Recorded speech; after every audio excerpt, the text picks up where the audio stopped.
And welcome to Tucker Carlson tonight. Did Donald Trump throw a reporter to the ground in Montana last night?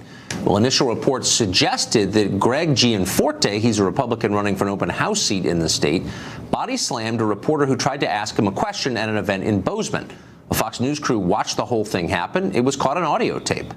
You were waiting to make your decision about health care until you saw the bill and it just came out. And what you thought we'll talk to you about that later. Yeah, but there's not going to be time. I'm just curious if you have the speak right with now. Shane, please. But you don't. Sick and tired of you guys. The last guy that came in here, you did the same thing. Get the hell out of here. Get the hell out of here. The last guy did the same thing. You were the Guardian? Yes, and you just broke my glasses. The last guy did the same damn thing. You just body slammed me and broke my glasses. Now, the man you just heard yelling was Gianforte. Authorities in Montana later charged him with misdemeanor assault. Open and shut case, right?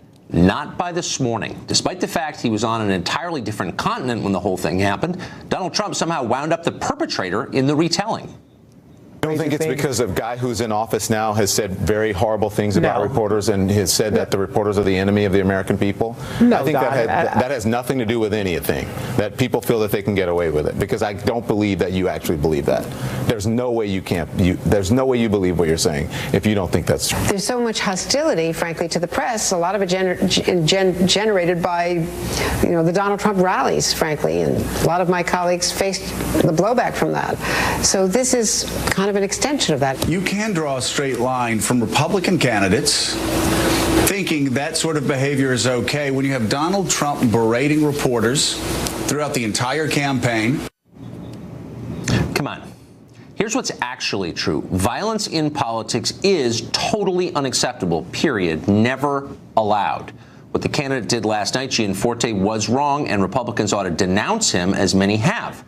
That said, let's not lie to ourselves, or more precisely, don't let the people in charge lie to us. America does face the threat of political violence. It does not come, by and large, from baby boomer evangelicals in Montana, nor does it come from President Trump, whatever his flaws. The threat today comes from the progressive left and its growing enthusiasm for force as a political tool. Here's an example. Do you remember Lauren Duca? She's a writer for Teen Vogue who appeared on the show just before Christmas and delivered a performance so mindless and nasty that I lost control and snapped at her. I shouldn't have done it, but I did. For that moment alone, though, Duca became a progressive hero. Within a month, she was the subject of a predictably fawning New York Times profile. Last weekend, she gave the commencement address at a university, Bard College in Simon's Rock in Massachusetts. Now, we're happy to make people famous, even not very impressive 26-year-old bloggers like Lauren Duca. But you'd think someone on the Bard commencement committee would have actually read what Duca has written before hiring her, or maybe looked at her Twitter feed for a minute. It turns out when she's not barking on cable television or writing vapid pieces for teen magazines, Duca has yet another hobby, fantasizing about the deaths of her political enemies. Last week, Duca tweeted what she called, quote, a cute pic of Trump getting tired of winning. It showed an airplane going down in flames. Duca later bravely deleted the tweet, but fortunately the internet never forgets. To one online critic, Duca wrote this, quote, I hope this person dies in a fire. That's civil discourse for you. So, of course, she gave the commencement address at an accredited four-year college. The left has gone insane. And if you don't believe it, check out what's been happening to non-liberal members of Congress lately. Last week, the FBI arrested a man for threatening Republican Congresswoman Martha McSally. Congresswoman Tom Garrett has received so many death threats, he now needs extra security when he does town hall meetings.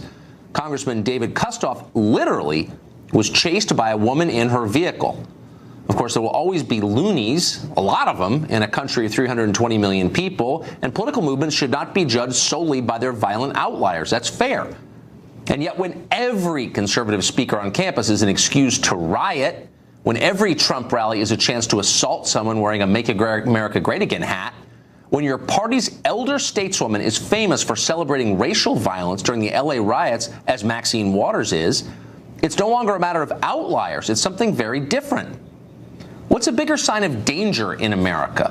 One body-slamming politician knocking a journalist down? That's bad. Or this?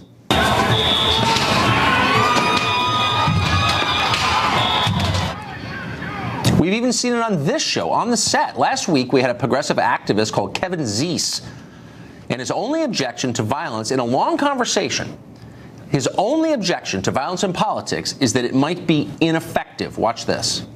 Is that a legitimate tactic to smash windows? That's not an effective tactic. Is it legitimate, morally legitimate? That's up to the people who organize it. So it's okay. There are times when using violence in America. I've never used violence. We've never advocated violence. I'm asking you a philosophical question, which you're capable of answering. I can't answer every question when violence is appropriate or not. Yeah, by not answering, he answered. You get it. A few days before that, Monique Presley did not have a problem with Maxine Waters defending rioters in L.A. who nearly killed a truck driver only because of his skin color. She did not denounce the attack. On the contrary, she all but endorsed the attack. That puts her outside the pale. Endorsing violence that's the line, and she crossed it. Right. Well, I don't know if we'd have our current president if that was the line. She has a right to say what she thinks. Political parties exist to conduct politics, which is supposed to be conflict without bloodshed. That's the whole point.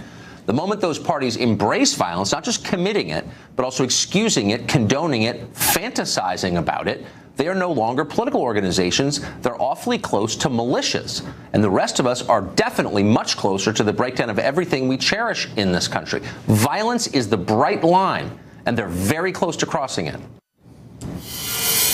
Danielle Ash is a radio show host, and she joins us now. I'd never defend this guy in Montana. He totally lost control of himself, hitting her. Come on now, stop that.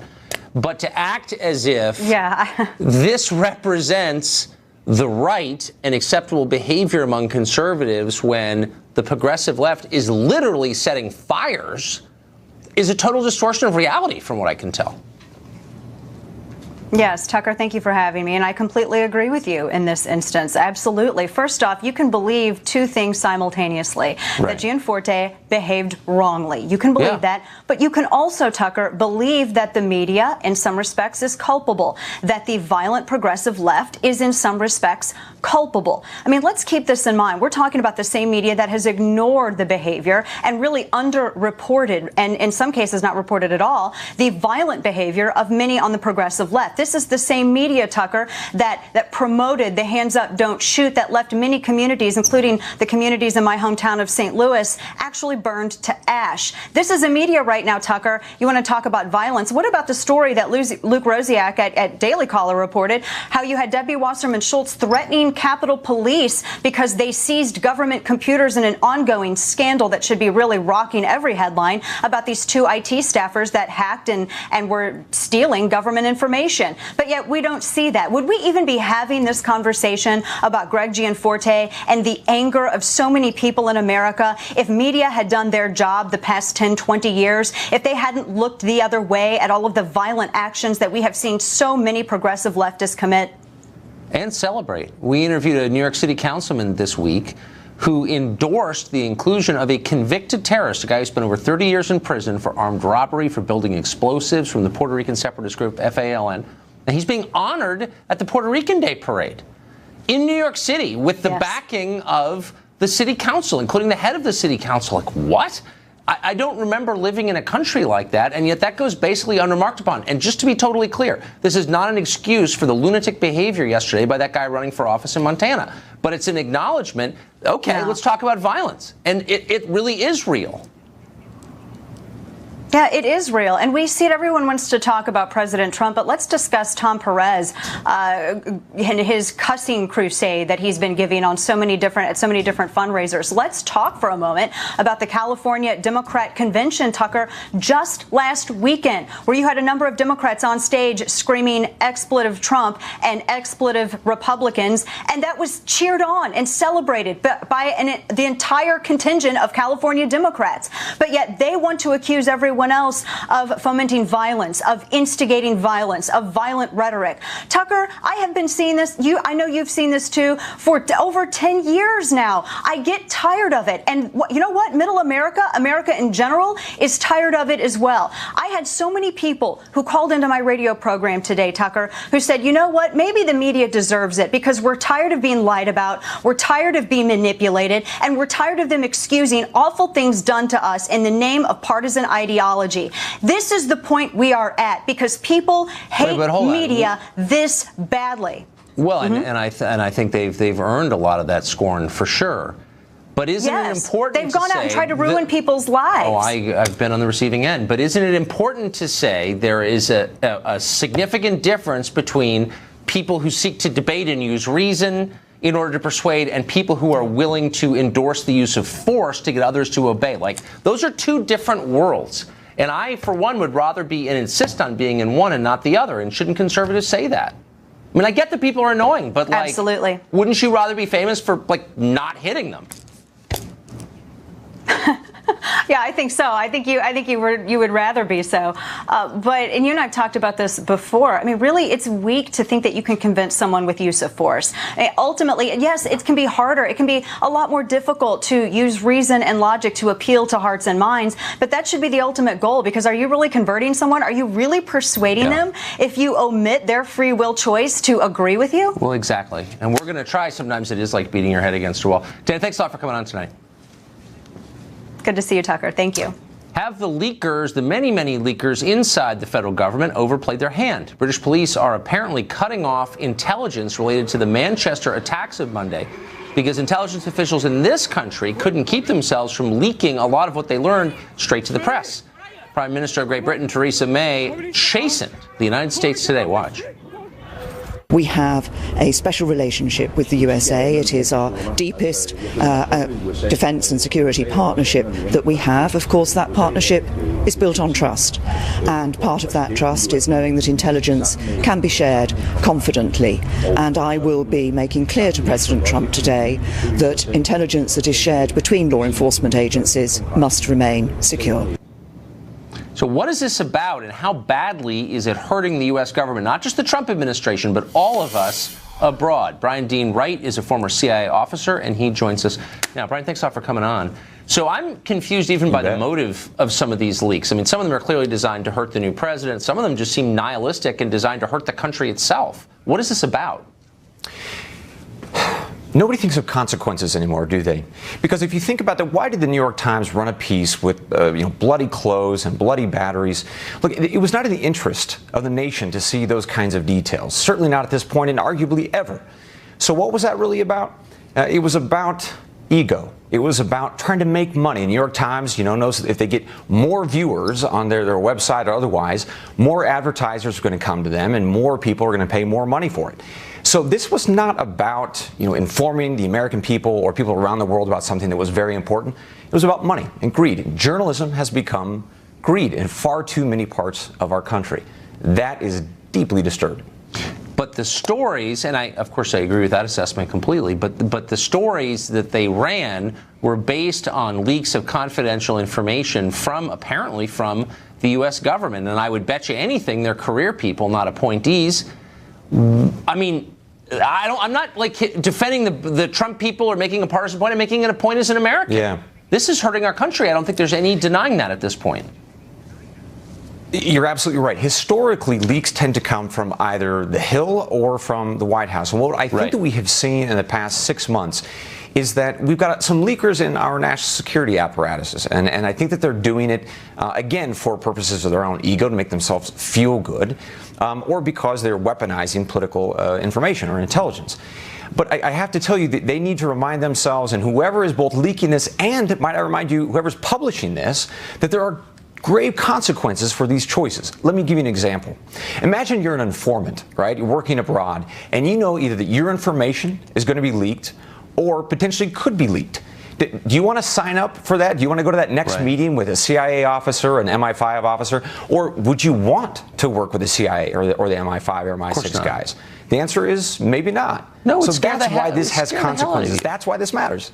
And you make the smart point, which is, it does. In years past, it was the political people who were doing the leaking, and now I used to laugh at the idea of a deep state, and then you watch this and you think, I mean, that's literally what it is. So let me ask you a final question. Why can't the identity of these people be rooted out? If I'm in a conflict with the IRS, they can pull my EasyPass records, my phone records, they can find out everything about me. We can't figure out who's doing this because why?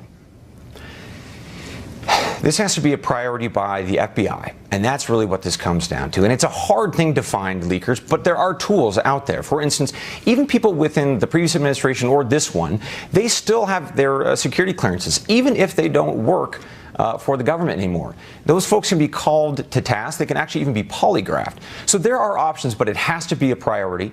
And the FBI has to step up their game. Department of Justice has to make a priority. But no doubt about it, journalists have a certain degree of protection of their sources. But there's a breaking point, isn't there? I think as a society, we want information, but there's a point when it goes too far. And I think the line has been crossed. Yeah, when other countries won't share their relevant intelligence with us, I would say that's I would say that's the line. Brian, thank you. You would think. Yeah, you would. Thank you. Well, a charity has declared Chelsea Clinton a thought leader for Americans, which raises the question, what kind of profound thoughts are being generated by her exceptional mind? We have the answer to that, and we'll share them with you next. Also, Ben Carlson says most people report the political establishment trying to carry Chelsea Clinton to high office. This week, Chelsea was a featured guest at a conference hosted by CARE, which described her as, quote, a thought leader and change agent. What exactly did this transformational leader in the field of thought have to say? Well, among other things, that the practice of child marriage is somehow related to climate change. Just listening kind of to the concerns around education and climate change, kind of women's health, child marriage, access to technology, all of those are, of course, interconnected. We have to focus on each of them kind of in their interconnectedness and also as kind of individual outrages that do demand our attention. Yeah, their interconnectedness. Clinton provided leadership with another thought, declaring that opinions she dislikes are not really opinions at all, and therefore don't have to be listened to. We also have to recognize, particularly at this moment, that sexism is not an opinion. Islamophobia is not an opinion. Racism is not an opinion. Homophobia is not an opinion. Jingoism is not an opinion. Oh, so how psyched are you for Chelsea's presidential run? Excited to be lectured like a first grader by a woman who's been handed every advantage in her life? Overjoyed at having your behavior dictated by someone who bragged she, quote, couldn't make herself care about money on some fundamental level after taking a $600,000 a year no-show job with NBC? Oh, wait, you're not excited? Well, tough luck. Being unimpressed by Chelsea Clinton's thought leadership is not a legitimate opinion, according to your bettors. Keep that in mind. Well, in a recent interview with SiriusXM Radio, HUD Secretary Ben Carlson said that an impoverished life is often merely the creation of an impoverished mind. I think poverty, to a large extent, is also a state of mind. You take somebody who has the right mindset, you can take everything from them and put them on the street, and I guarantee you, in a little while, they'll be right back up there. And you take somebody with the wrong mindset, you can give them everything in the world. They'll work their way back down to the bottom. Secretary Carlson now oversees Section 8 housing and many other anti-poverty efforts, so these remarks got an awful lot of attention. Mudcat Saunders is a Democratic strategist and was a senior advisor to John Edwards' 2008 presidential campaign, among many others. Crystal Wright is the conservative black chick and author of Con Job, and they join us tonight both. Thank you both for coming on. Mudcat, what do you make of that? I don't know really what to make of it. I mean, I think freeloading is a state of mind. Freeloading? But I think that poverty's real, at least where I live, yes, in Southwest Virginia. And I've been in poverty myself. In home, we call it eating rabbits and blackberries. But I think that's what, the Secretary was trying to say. Right. But I think poverty's real, Tucker. Do you agree with that? Sure, but I also agree with the fact that Mudcat said that freeloading's real, right? Freeloading, having a state of mind. And what Carson's talking about is if you keep thinking, oh, I'm going to be poor and I can always reach out to the government, take care of me, there's really no incentive there to rise up and work. You can't blink yourself out of poverty, but you can have a state of mind that says, you know what, I'm going to work myself out of poverty. I don't want to depend on the government. And you know what, Tucker, in my book Con Job, I write about 3 generations of a black family living in poverty in Chicago, in Cabrini Greens, right, on welfare. 3 generations, and they thought that was just the way to go. Mom did it, so I'm going to do it. That was just their mindset, was that we're going to move into public housing. Right. That's crazy. And Ben Carlson also said, look, guys, he said, I think we need a safety net for people who can't, like you said, are real stricken. They're stricken with poverty. They can't get a job, but it's temporary. It's a Band-Aid. It's I mean, not there's no doubt. for able-bodied Obviously, people. poverty is real and it's terrible, and its existence is one of the reasons Trump got elected, I think, actually. Yeah. But it's also clear that, you know, attitudes are important in everything, and overcoming poverty and everything else. So what are the ways that we're going to know that the current administration is making good on its promises to the people who voted for them, some of whom are poor? Well, he should have. I'll tell you where I'm from. You can go down to Southside Virginia, for instance, Tucker, to Martinsville, and I mean, you can take a guy down there that's lost everything. I mean, he lost his job at the textile mill or the furniture plant, and got a job as a roofer, fell off a roof. He's hurt. He can't work. His wife's working 20 hours a week at Walmart. Yeah. And you ask him if he's living in poverty. He says, hell no, I'm not living in poverty. I got screwed. And you mentioned Trump's election. I think that bunch of rural people who rightfully think they've been screwed, and I'm not just talking about, I'm talking about everybody, Democrats, Republicans, and everybody being the fly over the forgotten world. I think they're the reason Trump got elected. Well, I don't think there's any question about it. If I were the Democratic Party, I'd make a play for those voters. I wouldn't be wasting everyone's time with Russia conspiracies. Why aren't they doing that? Well, because they want to deflect. Democrats don't want to do any hard work. And this is exactly why Trump won. Hillary Clinton thought, oh, I got the swing states in the bag. Trump went out to the rural parts of Pennsylvania, Michigan. He went to those people, he spoke to voters, and for the first time you had Democrat union workers saying, I'm voting Republican because Trump's talking about jobs that are disappearing from my towns, you know, from my neighborhoods. It's real. And I think the Russia conspiracy thing, you know, how much of my money, taxpayer dollars, are we going to waste on 3 different investigations when everybody in the intelligence community, including former FBI Director James Comey, said there's no conclusive evidence there was collusion between Russia and the Trump campaign? Right. And it also seems pretty look, I'm not saying it's unimportant, but I'm saying it's a pretty abstract concern as compared to what's going on outside Roanoke, where you live. Well, you know, it is, but, you know, my great party, the Democrats, I believe we've lost our way. Yeah. And if you take the message, of, you know, the founding message of the Democratic Party, which I'm going to say a dirty word here, Andrew Jackson, social justice, economic fairness, and individual liberties. And let me tell you what, when it comes to economic fairness, he had that populist message, and let me tell you what he did. He took our democratic taproot message and fed it to us. They can talk about Russians, they can talk about racists, they can talk about Comey, but where I live, that's what happened because I saw it. And that works. It seems simple to me. Thank you both, Mudcat, Crystal. I appreciate it.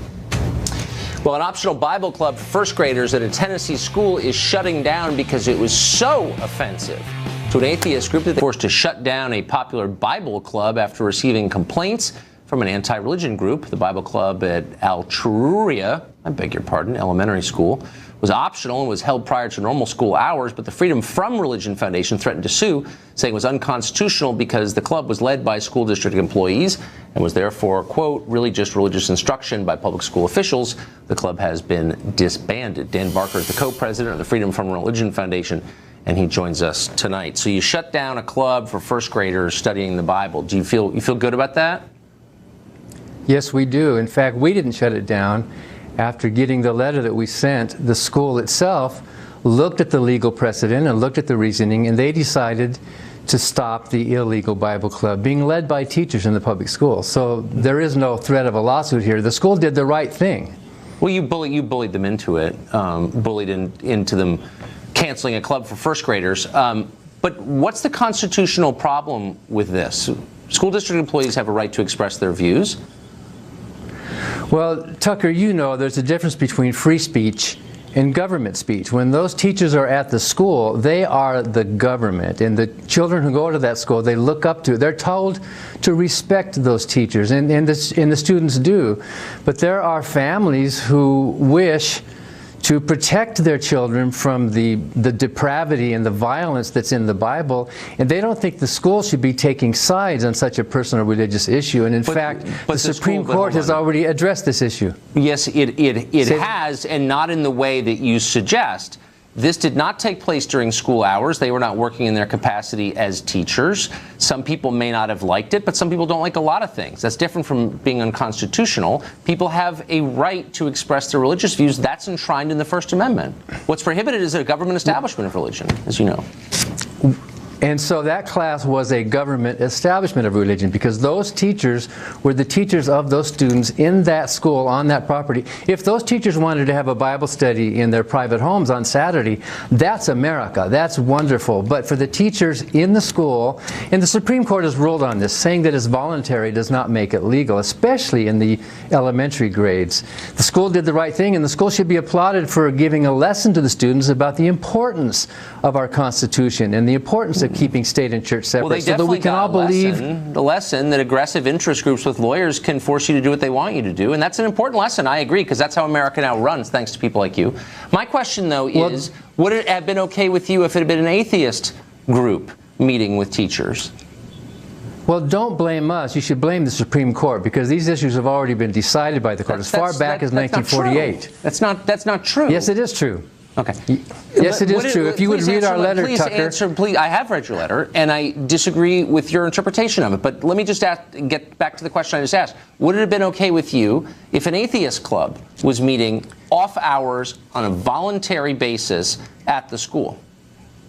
If it was led by students, no. We would protest that just as well. And you can bet that Christian parents would protest if atheist teachers were having a Bible club teaching the children how horrible that brutal alpha God is in the Bible, who threatens violence and fire, and a Jesus who talks about beating slaves and gouging out body parts. Slow down there. It was slow down. Wait a minute. Tuck, why should I slow down? They may be, because you're getting onto an ancillary point. Look, you're attacking the Bible. I get you're obviously angry about your childhood of the Bible or whatever. I get it. That's implied. You run the Freedom from Religion group. We already know that. You don't need to slag it on this show. I want to talk about the principles. Yeah, but how often, Tucker, do you get to hear informed criticism of the Bible? You rarely get to hear that.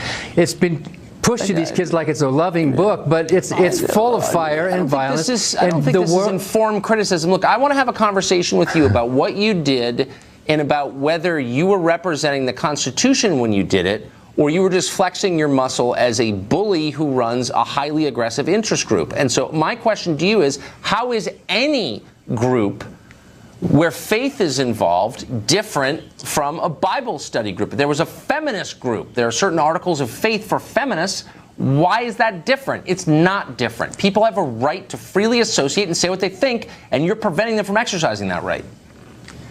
Because those teachers are the government. We don't have the separation of feminism and state in our country, but we do have enshrined in our Constitution the First Amendment that separates religion and government. We can talk about other things. You can have a chess club. It doesn't separate. Have you read the First Amendment, Tucker? Of course I have. I do this for a living. Congress shall not establish a religion. The state can't make a religion. I get it. That is very different from what you're saying. That's not what it says. That's not what it says, Tucker. Have you read it? It says Congress shall make no law respecting an establishment of religion or prohibiting the free exercise thereof. That's exactly you and I have free exercise. You and I have free exercise, Tucker. But one thing you and I cannot do is ask the government to settle the argument. You see how uncomfortable you got when I was criticizing the Bible? Nobody is asking the government to settle the argument. These were employees in their off hours talking about things that they personally believed. You don't forfeit your First Amendment rights or any of your constitutional rights just because you have work for the government. Like, you know that. Yes. This has been settled again and again. Do. But you are a zealot, and the idea that the Bible is being read to kids bugs you, and so you flex your muscle and wreck this little kid's club, and you're proud of it. And I just think it's weird. Well, thank you, but don't blame us. Blame the Supreme Court. When the letter that we sent to the school explained very carefully why your reasoning is wrong, Tucker. You don't. Well, Massachusetts is one of the states hit hardest by the ongoing heroin epidemic. A new report from Boston police includes a dark but fascinating revelation. A large majority of heroin traffickers in the city of Boston are not from this country. They're non-citizens. 65% of people arrested for heroin dealing say they were born abroad, and of those, the vast majority came from the Dominican Republic. Howie Carr is a Boston radio host, and he joins us now. Howie, this seems to me, as a layman, to be another indication that maybe there's a connection between our immigration policy and our drug problems. Absolutely, Tucker. This has been a very big issue, as you said, not just in Massachusetts, but in all of New England. Donald Trump ran around last year during the Republican primary in New Hampshire talking about this. Two of the local governors, Republicans, Chris Sununu in New Hampshire and Paul LePage in Maine, have publicly blamed the epidemic of heroin largely on out of illegal alien or alien drug dealers. And of course, they're accused of racism, nativism, xenophobia. But this report from the City of Boston Police Department, it's an official document, makes it clear that they're on to something, that this is the problem. And what makes it even more interesting is that we have a mayor in the City of Boston who was offered to turn City Hall into a sanctuary for illegal aliens, while at the same time he runs around the city railing against the heroin epidemic that's killing his constituents. And it's being perpetrated by the people who he wants to protect. And at the State House in Boston, they've cracked down on physicians legally writing prescriptions for legal opioids, claiming that most of the problem is, physicians over prescribing Vicodins or Percocets for Granny, and that's just not the case. I mean, it used to be the case, but no longer. People are totally paralyzed in positions of power by the fear that they're going to be called insensitive. They'd rather see their people die than be called insensitive. Now, these numbers are just for the city of Boston. You'd think the Commonwealth of Massachusetts, which has a very big and robust government, would be also collecting stats like these. Are they publicly available from the state? No, the state of Massachusetts, we have a Republican governor, Charlie Baker, who's running for re-election. Yeah. And, he's been urged by law enforcement in Massachusetts to try to crack down at the driver's license level. What the problem is, if they get the driver's licenses, and it's all laid out in this report from the BPD, they get the driver's licenses, they use phony birth certificates or stolen birth certificates from Puerto Rico, which is an American territory, obviously. So if you're Puerto Rican, you're an American citizen. They steal or buy somebody's identity, and then they get the driver's license, and that's like a stolen U.S. citizenship once you get the driver's license. And Charlie Baker and the Republican leadership in the state executive branch, they just their eyes glaze over when you point this out to them. And when you get the driver's license, not only do you have the right to drive without being hindered by the police, you're also eligible for all the welfare benefits. Of course. And a lot of these Dominican drug dealers that are arrested in New Hampshire and Massachusetts and Maine, they're caught with 2, 3, 4 different driver's licenses, IDs, EBT cards, and it just goes on and on. And the establishment just looks the other way. They're not. ESPN has been hemorrhaging viewers, millions and millions of them in recent years. The question is why? A new study suggests a sharp leftward turn by the network is a major factor in this. Deep-Root Analytics looked at ESPN's viewership and found that in 2016, the network's viewership became substantially more liberal and less Republican, more Democratic, more Republican, all across the country. Apparently, conservatives lost interest in following sports if liberal politics are shoved in their face while they're doing it. Why is ESPN doing this? Jason Whitlock is a former ESPN commentator and writer. He now co-hosts Speak for Yourself on Fox Sports 1, and he joins us now. Jason, thanks a lot for coming on.